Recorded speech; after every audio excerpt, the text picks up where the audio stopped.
12월 6일에 윤석열 대통령을 피해자로 명기해서 청구한 압수수색 영장과 또 대통령 및 국무위원 다수에 대한 통신영장 서울중앙지법에 청구했다가 다음 날인 12월 7일에 모두 기각된 사실이 있죠.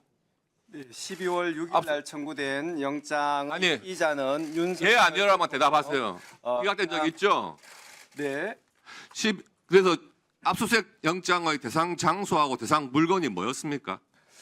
그 당시에 윤석열 대통령 또는 대통령실이나 그다음 대통령 관저는 전혀 포함되어 있지 않았고 지금 박안수 그다음 아니 대상 장소하고 물건 말씀하시라니까. 그다음 그 국회 그다음에 선관위 이런 부분에 대해서 압수수색을 한 것으로 예, 알고 그 있습니다. 12월 8일에도 윤석열 대통령에 대한 압수수색 영장과 통신영장 서울중앙지법에 청구했다가 또 기각된 사실이 있죠. 그때도 마찬가지로 피의자로 윤석열 대통령이 피의자들 중에 한 사람으로 들어가 있는 것은 맞지만 피의자 윤석열 기각됐죠. 대통령을 압수수색 대상으로 또 대통령 관저나 대통령실을 압수수색 대상으로 하지는 않았습니다. 그러면 12월 6일 날 청구했던 영장과 12월 8일 날 청구했던 영장의 압수수색 대상 장소와 대상 물건이 동일했습니까?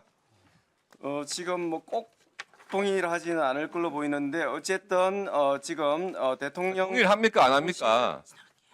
지금 그 피의자가 조금 추가되고 했기 때문에 똑같지는 그러면 않습니다. 12월 6일 날 기각된 영장에 대해서 12월 8일 날 청구한 영장이 재청구한 영장은 아니고 완전히 별개의 영장입니까?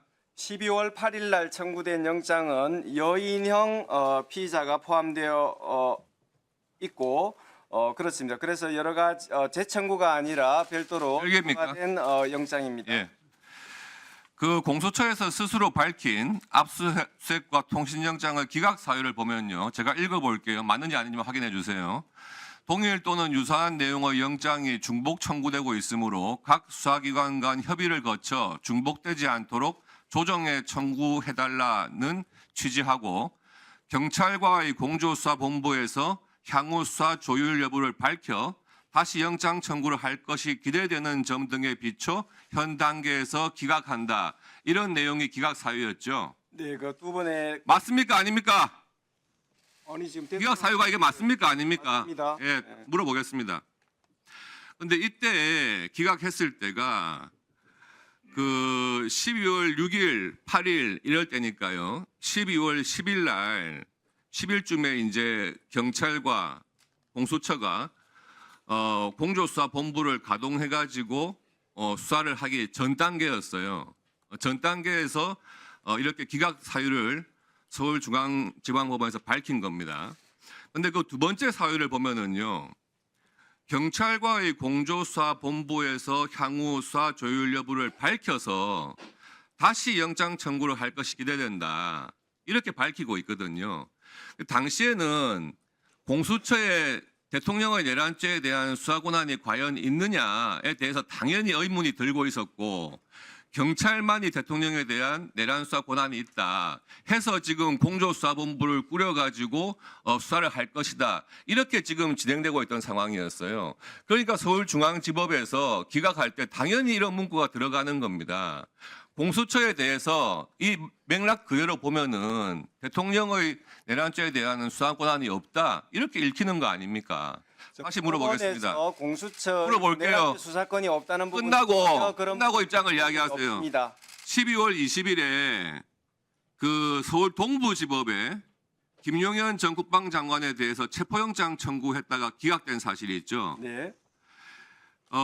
이 김용현 전 국방장관은 12월 10일 날 벌써 검찰이 청구해가지고 서울중앙지법에서 발부된 구속영장에 의해서 구속이 된 상태였습니다. 네. 그래서 동부구치소에 있었기 때문에 12월 20일 날 김용현 전 장관에 대해서 체포영장 청구를 동부지법에 한 거 아닙니까? 피의자의 현재지를 찾아서 그렇죠. 공보법원에 맞습니다. 그런데 이 영장도 기각이 됐어요. 그런데 구속돼 있는 사람에 대해서 체포영장을 했다는 거는 그 구속된 피해자가 출석을 거부하기 때문에 체포영장을 한 거 아니겠습니까? 맞습니까? 예.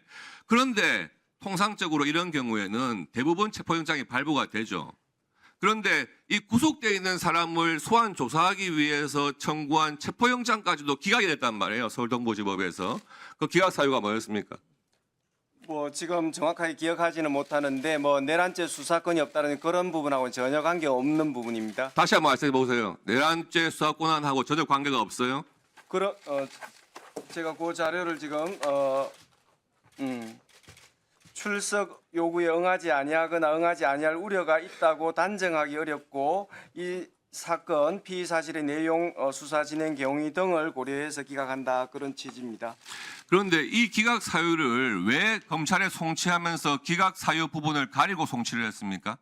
뭐 저희들은 뭐 가리고 뭐 그런 적은 없습니다. 뭐 그런 부분 뭐 복사하면서 그런 행위가 있는지는 모르겠지만 기록을 지금 송부하면서 특정 부분을 가린 적은 전혀 없는 걸로 알고 있습니다. 12월 6일과 8일에 압수수색 영장과 통신영장 청구했다가 기각된 그 영장에 대해서 서부지법에 체포영장과 수색영장 청구할 때 기록에 다 첨부를 했습니까? 당연합니다. 저희들이 여러 가지 답변을 통해서 그런 부분 충분히 말씀드렸는데 계속 의혹을 제기하시는데 그런 부분 다 포함해가지고 영장 청구한 거 맞습니다.